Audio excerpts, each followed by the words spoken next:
நெல்லையில் காவல் நிலையம் மீது பெட்ரோல் குண்டு வீசப்பட்டிருக்கிறது. கூடுதல் விவரங்களை செய்தியாளர் ராமசுந்தரம் வழங்க கேட்போம். ராமசுந்தரம், வணக்கம். இந்த சம்பவம் குறித்த முதற்கட்ட தகவல்.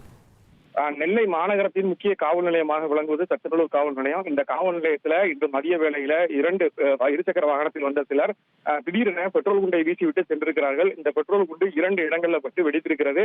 வெடித்த அந்த பகுதியில தீக்குழம்பு ஏற்பட்ட நிலையில உள்ளிருந்த காவலர்கள் வெளியே வருவதற்கு முன்பு அந்த இருசக்கர வாகனத்தில் வந்த மர்ம நபர்கள் தப்பியோடி இருக்கிறார்கள். அந்த சம்பவம் தொடர்பாக தற்போது உயரதிகாரிகள் காவல் நிலையத்தில் குவித்திருக்கிறார்கள். தற்போது உயரதிகாரிகள் முன்னிலையில விசாரணையானது நடைபெற்று வருகிறது. சிசிடிவி கேமரா காட்சிகளும் ஆய்வு மேற்கொள்ளப்பட்டு இந்த விசாரணை தீவிரப்படுத்தப்பட்டிருக்கிறது. இந்த மர்ம நபர்கள் யார், எங்கிருந்து வந்தார்கள், எதற்காக இந்த சம்பவத்தில் ஈடுபட்டார்கள் என்பது குறித்தான விசாரணை தீவிரப்படுத்தப்பட்டதோடு அந்த பகுதியை சுற்றி இருக்கக்கூடிய இந்த செக் போஸ்ட்களும் தற்போது கண்காணிப்பு பணியை தீவிரப்படுத்துவதற்காக காவல்துறை உயரதிகாரிகள் உத்தரவிட்டிருக்கிறார்கள். திடீரென காவல் நிலையம் மீது இந்த வீசப்பட்ட பெட்ரோல் குண்டு வீச்சு சம்பவத்தால தற்போது ஒரு பரபரப்பான சூழல் நிலவி வருகிறது. போலீசாரும் தீவிர விசாரணையை மேற்கொண்டிருக்கிறார்கள். விவரங்களுக்கு நன்றி ராமசுந்தரம்.